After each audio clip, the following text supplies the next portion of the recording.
Do you ever wake up replaying a comment someone made yesterday? That text message you can't stop thinking about? That moment when someone cut you off in traffic, and suddenly you're seething even though minutes ago you were calm? What if I told you don't have to be that person who's always irritated, always defensive, always hurt by others' words? What if emotional peace is not a fantasy, but a skill you can train? In this video, you'll discover a system, a mindset, and toolbox that lets you never get genuinely angry or bothered by someone else again. You'll learn how your brain triggers emotions, how to intercept them, and how to rewrite your emotional software so you reclaim peace and sovereignty. This isn't about suppression or pretending to be zen. It's about mastery, noticing what's happening, understanding it, and choosing your way forward. Stick with me to the end. We'll walk through step by step how to turn this from an idea into your everyday default. The biology of emotional reactions, how it all begins. 1. The chemical surge. When you perceive a threat, real or imagined, your body releases stress hormones, adrenaline, noradrenaline, cortisol. These chemicals prime you to fight or flee. Your heart rate races, your breathing quickens, your senses sharpen. 2. Temporal ceiling, the 90-second window. Neuroscience shows that unless sustained, that chemical surge naturally dissipates after a short duration. Rough estimates place that window somewhere between 60 and 90 seconds. After that, your body returns to baseline, unless your mind intervenes. 3. Mind plays fuel. What causes prolonged anger or bitterness is not the external event but the internal replay. Ruminations, what they meant, should have said this, rehearsal of retorts. Once the biological wave subsides, the brain still chases the ghost of the insult, reigniting the flame. 4. The amplification loop. You replay, you fantasize what I could have said, you scold yourself, why did I get so worked up? Which triggers more emotions. Suddenly you've turned a 90-second reaction into hours or days of resentment. So the first key insight: most of what we call anger isn't sustained by the original event, it's kept alive by our own mental processes, wounds, buttons, and reactivity. 1. The myth of button pushers. Many people talk about button pushers, others who have a way of making us click. But this is misleading. Others can't push what isn't wired inside us. What they push is the surface of unresolved wounds, unmet needs, defended parts of ourselves. 2. Sources of emotional vulnerability. Childhood messages: you're not good enough, don't upset others, stay quiet. Past trauma or betrayal. Core values being violated: fairness, respect, authenticity. 3. When a seemingly minor event triggers a big reaction. Example: a sarcastic coworker joke. On the surface, you snap back. But underneath, maybe you're recalling the time your parent criticized you publicly.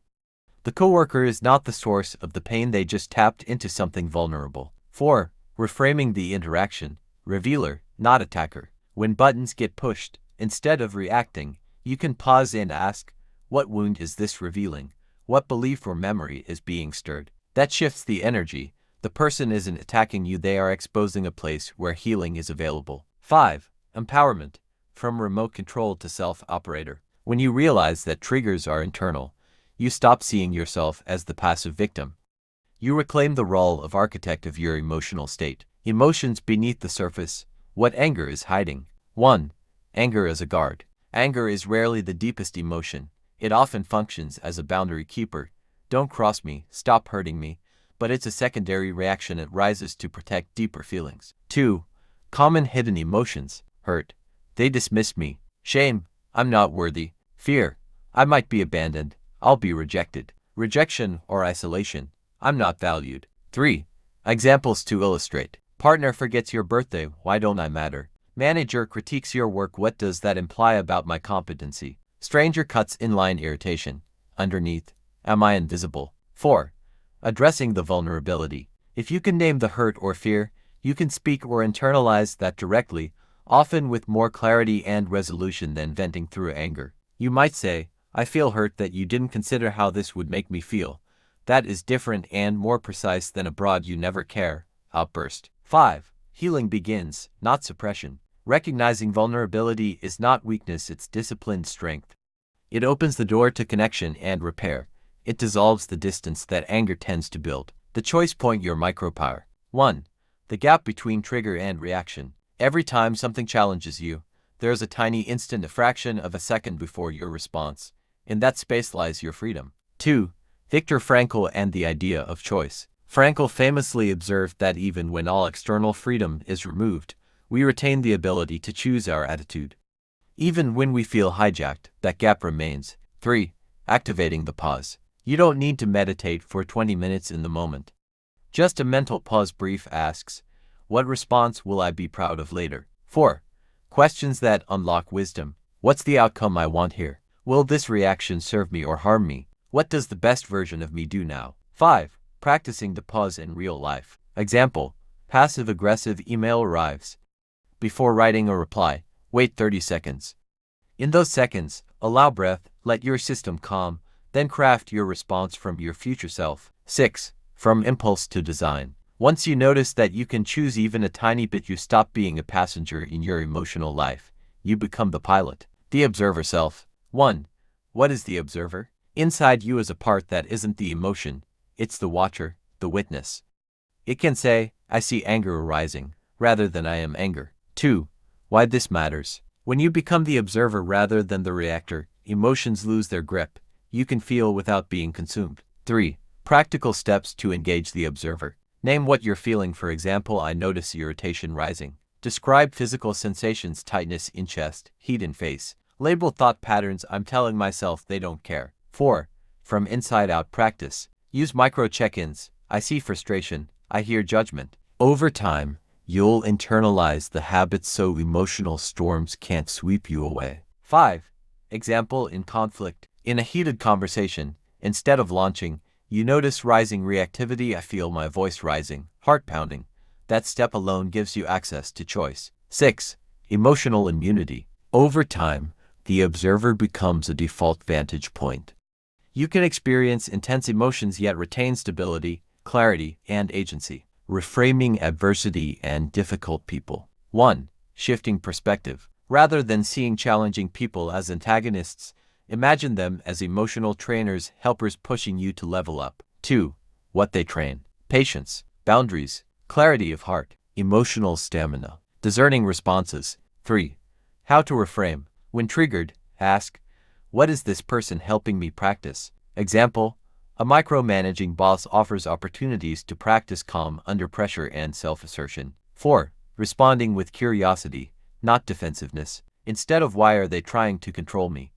Ask, what do they want me to do differently? What is their anxiety? This shifts energy from resistance to inquiry. 5. Boundary plus grace. You may still maintain firm boundaries. You may choose not to let their behavior run you.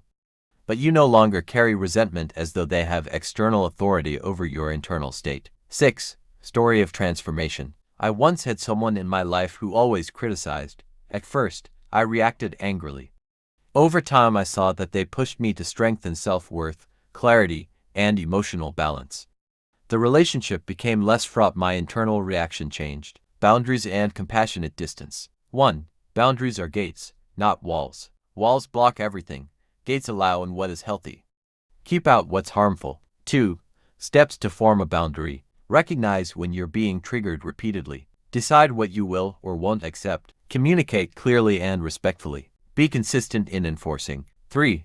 Sample boundary language. I'm happy to discuss this, but not while being yelled at. I care about you, but I can only listen for 10 minutes before I need a break. I can't take this comment. Let's pause and resume when we speak kindly. 4. Compassionate distance. You can love someone without absorbing their emotional state. It is possible to hold compassion without merging with their distress. 5.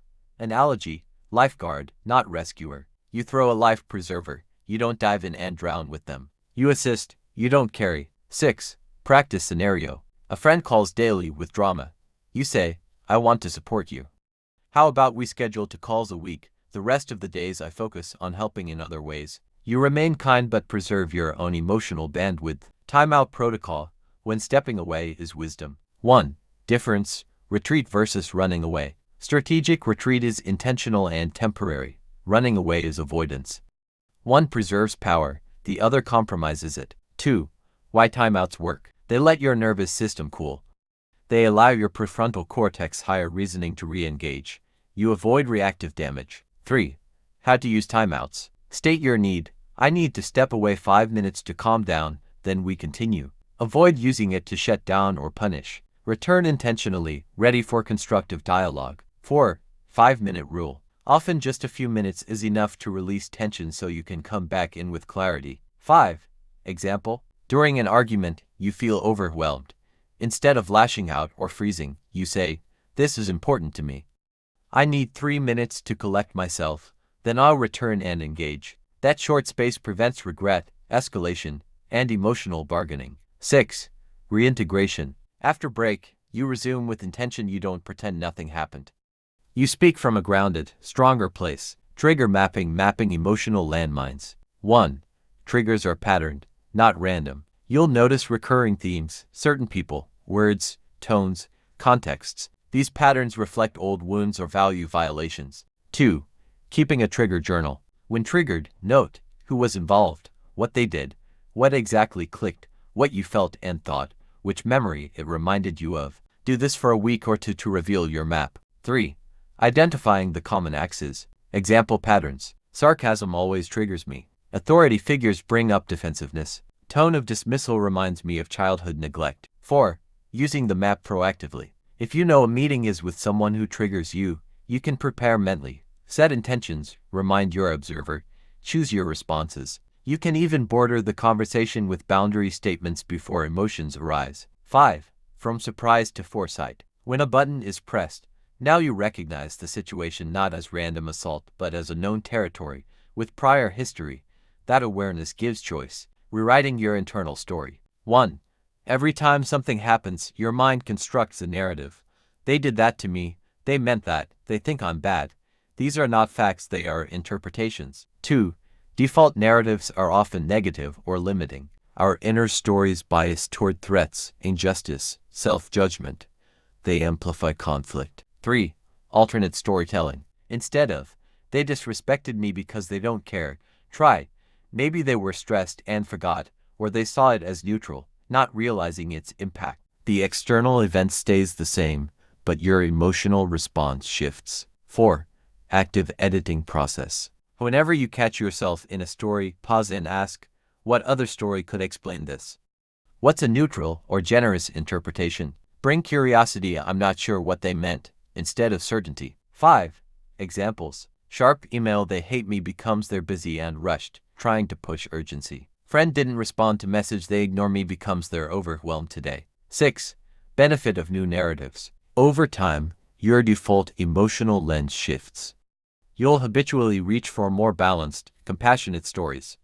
That changes the meaning you extract, and thus alters your emotional world. Integration, consistency, and long-term mastery. 1. From insight to habit. You can't rely on fleeting insight. You must practice. Use one technique for a week, then layer another. Over time, they fuse into your emotional reflexes. 2. Suggested progression. Week 1. Notice the 90-second rule. Pause when reactivity arises. Week 2. Practice the observer self. Label emotions. Week 3. Journal triggers and build your map. Week 4. Begin experimenting with alternate stories. Week 5 onward. Expand into boundaries, compassionate distance, timeouts, etc. 3. Mini check-ins through the day. Schedule micro pauses. How am I feeling? What story am I telling myself? Is this reaction necessary? 4. Patience and consistency. Progress won't be linear. You'll stumble. But every time you interrupt reactivity and choose differently, you're rewiring your brain. Neural pathways strengthen. 5. Visualization of your future self. Imagine a version of you who responds with calm, wisdom, clarity even when others lash out. That self is already inside you. Your job is to align with them more frequently. This learning isn't just for your own peace. It's for your relationships, your creativity, your sense of freedom. When you stop giving away your emotional sovereignty, everything changes. If this resonated, hit like, subscribe, and share it with anyone you know who struggles with being triggered. In the comments, tell me, what's the most common trigger for you? Let's build awareness together.